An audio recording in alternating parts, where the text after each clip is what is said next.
Hello friends, welcome to SSC coaching centre. दोस्तों, आज के वीडियो में देखेंगे हम रीजनिंग के क्वेश्चन जो कि बहुत इंपॉर्टेंट होते हैं किसी भी एग्जाम के लिए।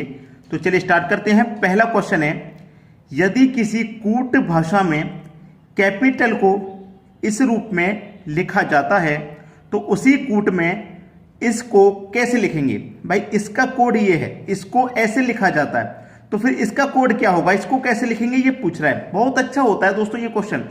कूट भाषा वाले क्वेश्चन बहुत अच्छे होते हैं और सभी एग्जाम्स में लगभग आते हैं ये। ठीक है, तो देखिए इसका कोड ये है, तो मैं इसको यहां लिख लेता हूं, CAPITAL। इसका कोड ये है, यानी कि CPATILA।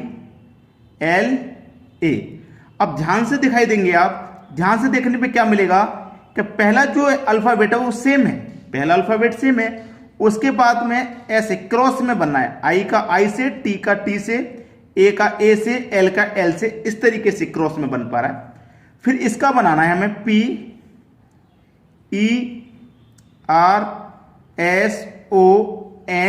इसका बनाना है।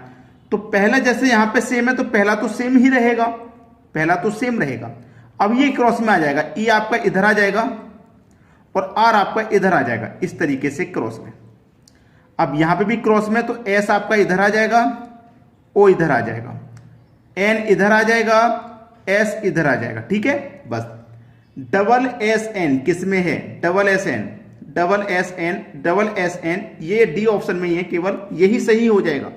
चलिए, सभी को यहां तक क्वेश्चन में समझ में आ गया होगा, कोई दिक्कत किसी को भी नहीं होगी। इस तरीके का प्रश्न आएगा, आसानी से बना लेंगे। अब देखेंगे अगला क्वेश्चन।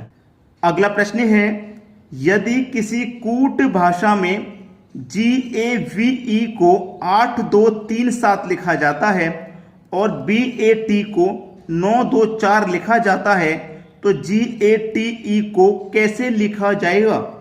देखिए GAVE, इसको क्या लिखा गया है? 8237। BAT को क्या लिखा गया है? 924। तो पूछ रहा है गेट को, यानी कि GATE को कैसे लिखेंगे भाई? जी का कोड यहां पे क्या है? 8, तो यहां पे भी हो जाएगा 8। ए का कोड यहां पे 2, यहां पे 2, तो यहां पे भी 2 हो जाएगा।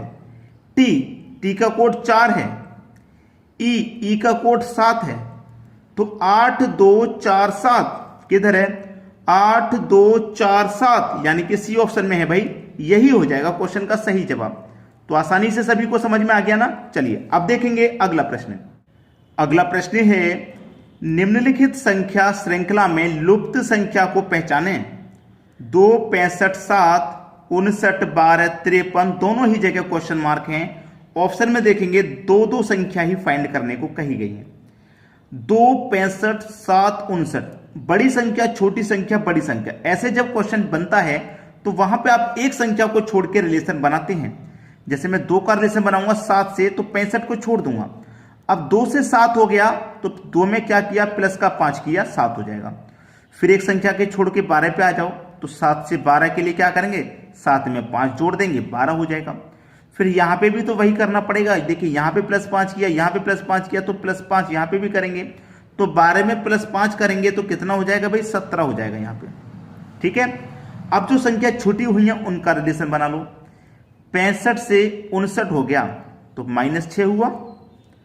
59 से 53 हुआ, 59 से क्या हुआ? 53, तो यहां भी -6 हुआ, यहां भी -6, यहां भी -6, तो भैया यहां पे भी क्या होगा? -6 होगा। तो 53 में से 6 माइनस हो जाएगा, तो कितना बचेगा? 47। यानी कि 17 और 47 वो दोनों संख्याएं कौन सी हैं? 17 है और 47। 17, 47, सी ऑप्शन सही जवाब। चलिए अब देखते हैं अगला सवाल। अगला सवाल है, 6 का रिलेशन 21 से है, तो 3 का रिलेशन यहां पे किस संख्या से होगा? अभी ये क्वेश्चन मैं आपके लिए दे रहा हूं, आसान है। मैं क्या कह रहा हूं? क्वेश्चन आसान है, इसीलिए होमवर्क के लिए दे रहा हूं। अभी छोड़ के मत जाइए, अभी आगे और भी क्वेश्चन है। ये क्वेश्चन मुझे थोड़ा इजी लग रहा है और मैंने इस तरीके के प्रश्न पहले बहुत बार करा दिए हैं, तो इसीलिए मैं ये क्वेश्चन आपको दे रहा हूं होमवर्क के लिए। आप अभी के अभी इसका आंसर मुझे कमेंट कर दीजिए, ठीक है। चलिए अब देखते हैं अगला क्वेश्चन। अगला प्रश्न है यदि x का अर्थ प्लस z का अर्थ डिवाइड y का अर्थ माइनस और p का अर्थ मल्टीप्लाई यानी कि गुना है तो दिए गए समीकरण में का मान ज्ञात करें। समीकरण का मान, समीकरण का है भाई यहां पे। अगला प्रश्न है यदि x का अर्थ प्लस z का अर्थ डिवाइड y का अर्थ माइनस और p का अर्थ गुना है तो दिए गए समीकरण का मान ज्ञात करें। ठीक है, यह आपको एक समीकरण दिया गया, इसका मान ज्ञात करना है। यह क्या है 10। अब p का अर्थ गुना है तो गुना ले लेंगे, फिर 2 x का अर्थ प्लस है तो प्लस ले लेंगे 5 y का अर्थ माइनस है तो माइनस ले लेंगे फिर 5। ठीक है, चलिए अब इसका क्या है, बोर्ड मास के अकॉर्डिंग पहले तो मल्टीप्लाई सॉल्व होगा, तो 10 का मल्टीप्लाई 2 से कर देंगे तो 20 प्लस का 5 माइनस का 5, प्लस का 5 माइनस का 5 कट जाएगा तो बचेगा क्या आपके पास, केवल 20 ही बचेगा। यही हो गया आपका आंसर। ठीक है, 20 किधर है भाई, सी ऑप्शन में है। सी ऑप्शन आपका बिल्कुल सही जवाब। चलिए अब देखेंगे हम अगला प्रश्न। अगला सवाल, निम्नलिखित दी गई श्रृंखला में प्रश्नवाचक चिन्ह के स्थान पर क्या आएगा। प्रश्नवाचक चिन्ह ये रहा, यहां पे क्या आएगा, 5 से 14 हो गया, फिर 30 हो गया, फिर 55 हो गया। संख्याएं जो बढ़ रही हैं वो किस फॉर्म में बढ़ रही हैं वो पहचानना है आपको।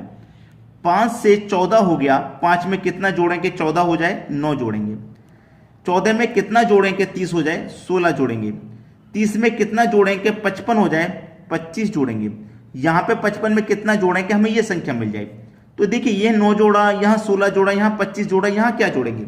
आप ध्यान से देखेंगे तो आपको क्या दिखाई देगा कि हमने 9 जोड़ा है मतलब 3 का स्क्वायर, 16 जोड़ा है मतलब 4 का स्क्वायर, 25 जोड़ा है मतलब 5 का स्क्वायर, तो 3 का स्क्वायर, 4 का स्क्वायर, 5 का स्क्वायर, अब आ जाना चाहिए 6 का स्क्वायर, और 6 का स्क्वायर मतलब 36 आ जाना चाहिए। तो 55 में जोड़ेंगे 36, कितना हो जाएगा भैया 91। ठीक है, चलिए ये आपका बिल्कुल सही जवाब हो गया। सभी को अच्छे से समझ में आ गया होगा, क्वेश्चन किसी को कोई दिक्कत नहीं होगी। भैया 55 में जोड़ो 36, 91 आपका बिल्कुल सही जवाब। अब देखेंगे अगला सवाल। अगला सवाल है यदि 12 गुने 6 बराबर 207 और 14 गुने 7 बराबर 809 तो 13 गुने 4 बराबर क्या। भाई इस तरीके का क्वेश्चन बहुत आता है एग्जाम में। अगर हम 12 गुने 6 करेंगे तो 12 6 72 होता है, रियल में कितना होता है 72, लेकिन हमें तो 207 दे रखा है। भाई 12 गुने 6 रियल में 72 होता है, लेकिन दिया गया 207, तो 72 से क्या 207 बन सकता है। थोड़ा सा दिमाग लगाएंगे तो दिमाग लगाने से क्या मिलेगा, जो पहले वाली संख्या उसको मैं लिख दूं, यानी कि बाद वाली संख्या उसको पहले लिख दूं, और जो पहले वाली संख्या उसको बाद में लिख दूं, और बीच में 0 अपनी मर्जी से लगा दूं, तो 207 बन जाएगा।